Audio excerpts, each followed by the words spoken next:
adalah gembalaku, takkan kekurangan aku. Ia membaringkan aku di padang berumput hijau. Selamat pagi, salam jumpa lagi dalam Sabda Siap Saji, Kamis 8 September 2022, Pesta Kelahiran Santa Perawan Maria. Marilah kita berdoa. Dalam nama Bapa dan Putra dan Roh Kudus, amin. Allah Bapa yang Maha Murah, penuhilah hamba-hambamu dengan anugerah surgawi. Tingkatkanlah kiranya kesejahteraan dunia berkat pesta kelahiran Santa Perawan Maria. Sebab putra yang dilahirkannya adalah sumber keselamatan kami, Yesus Kristus, putramu yang hidup dan berkuasa bersama Dikau dalam persatuan Roh Kudus Allah sepanjang segala masa. Amin. Inilah Injil suci menurut Matius. Dimuliakanlah Tuhan. Inilah silsilah Yesus Kristus, anak Daud, anak Abraham.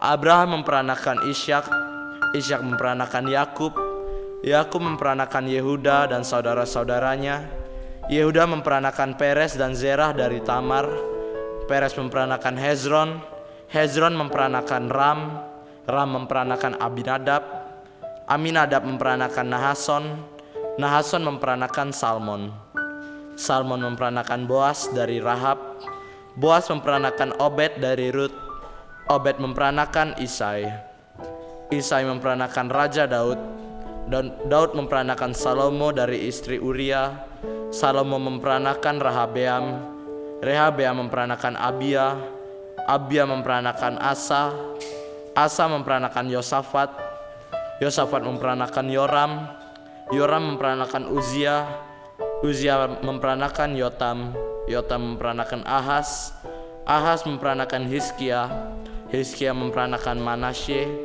Manasye memperanakan Amon, Amon memperanakan Yosia, Yosia memperanakan Yekonya dan saudara-saudaranya pada waktu pembuangan ke Babel. Sesudah pembuangan ke Babel, Yekonya memperanakan Sealtiel, Sealtiel memperanakan Zerubabel, Zerubabel memperanakan Abihud, Abihud memperanakan Eliakim, Eliakim memperanakan Azor, Azor memperanakan Zadok, Zadok memperanakan Akim, Akim memperanakan Eliud, Eliud memperanakan Eleazar, Eleazar memperanakan Matan, Matan memperanakan Yakub, Yakub memperanakan Yusuf suami Maria yang melahirkan Yesus yang disebut Kristus. Kelahiran Yesus Kristus adalah seperti berikut. Pada waktu Maria ibunya bertunangan dengan Yusuf, ternyata ia mengandung dari Roh Kudus sebelum mereka hidup sebagai suami istri. Karena Yusuf suaminya seorang yang tulus hati dan tidak mau mencemarkan nama istrinya di muka umum, ia bermaksud menceraikannya dengan diam-diam. Tetapi ketika ia mempertimbangkan maksud itu, malaikat Tuhan nampak kepadanya dalam mimpi dan berkata, "Yusuf anak Daud, janganlah engkau takut mengambil Maria sebagai istrimu, sebab anak yang di dalam kandungannya adalah dari Roh Kudus. Maria akan melahirkan anak laki-laki dan engkau akan menamakan dia Yesus, karena dialah yang akan menyelamatkan umatnya dari dosa mereka." Hal itu terjadi supaya genaplah yang telah difirmankan Tuhan oleh Nabi. Sesungguhnya anak darah itu akan mengandung dan melahirkan seorang anak laki-laki, dan mereka akan menamakan dia Immanuel, yang berarti Allah menyertai kita. Demikianlah sabda Tuhan. Hari ini Gereja Katolik merayakan kelahiran Santa Perawan Maria. Bunda Maria menjadi sosok pribadi yang istimewa dalam Gereja Katolik di seluruh dunia. Pada hari ini, secara universal mengenangkan kelahirannya ke dunia. Kelahirannya dirayakan oleh gereja karena melalui Bunda Maria, Yesus lahir ke dunia dan menawarkan kepada kita jalan keselamatan yang dilandaskan pada kasih. Pesta ini sesungguhnya menunjukkan betapa gereja mengasihi dan menghormati Bunda Maria sebagai wanita yang punya peran besar di dalam karya keselamatan Allah. Sehubungan dengan pesta ini, mungkin terlintas dalam benak kita pertanyaan berikut. Landasan pemikiran apa yang menjadi latar belakang pesta ini?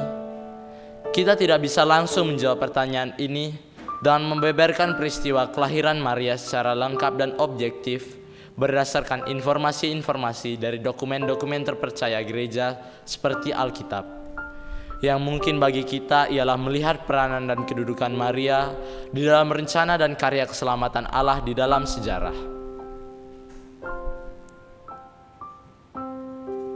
Tentang hal ini, gereja mengajarkan bahwa Allah setelah kejatuhan manusia menjanjikan seorang penebus bagi umat manusia.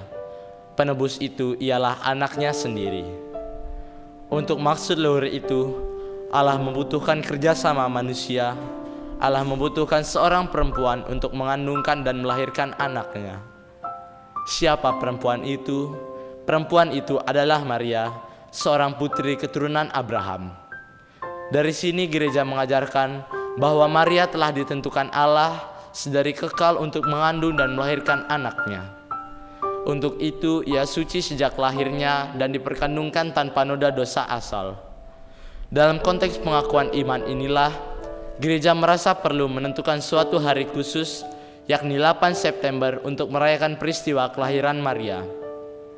Dasar pertimbangan di sini barangkali sangat sederhana, ialah bahwa sebagai manusia, Maria tentu pernah lahir pada waktu dan tempat tertentu dan dari orang tua dan suku tertentu. Injil-injil sendiri tidak mengatakan secara jelas bahwa Maria juga adalah keturunan Daud sebagaimana Yusuf suaminya. Yang penting di sini bukanlah ketepatan hari kelahiran itu, tetapi ungkapan iman gereja akan Maria sebagai perempuan yang ditentukan Allah untuk mengandungkan dan melahirkan anaknya.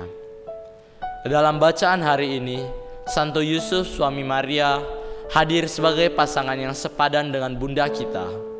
Sama pentingnya dengan Bunda Maria, Santo Yusuf hadir dan menjadi bapak bagi Yesus. Pewartaan Yesus tentang Bapa yang Maha Pengasih tentu tidak dapat dilepaskan dari peran Santo Yusuf yang hadir sebagai bapak bagi Yesus. Dari Santo Yusuflah Yesus kecil mengenali Bapa yang Maha Pengasih. Santo Yusuf adalah seorang yang tulus hati. Tidakkah kita perhatikan ketulusan hati Santo Yusuf adalah keutamaan pertama yang disebut dalam Perjanjian Baru? Sebelum kisah tersebut, tidak disebutkan sikap-sikap baik lainnya. Ketulusan hati menjadi permulaan Perjanjian Baru. Ketulusan jawaban Bunda Maria dan ketulusan Santo Yusuf membuka kisah penyelamatan Yesus Kristus yang terus berlangsung sampai kepada kita sekarang ini. Selamat pagi, Tuhan memberkati. Amin.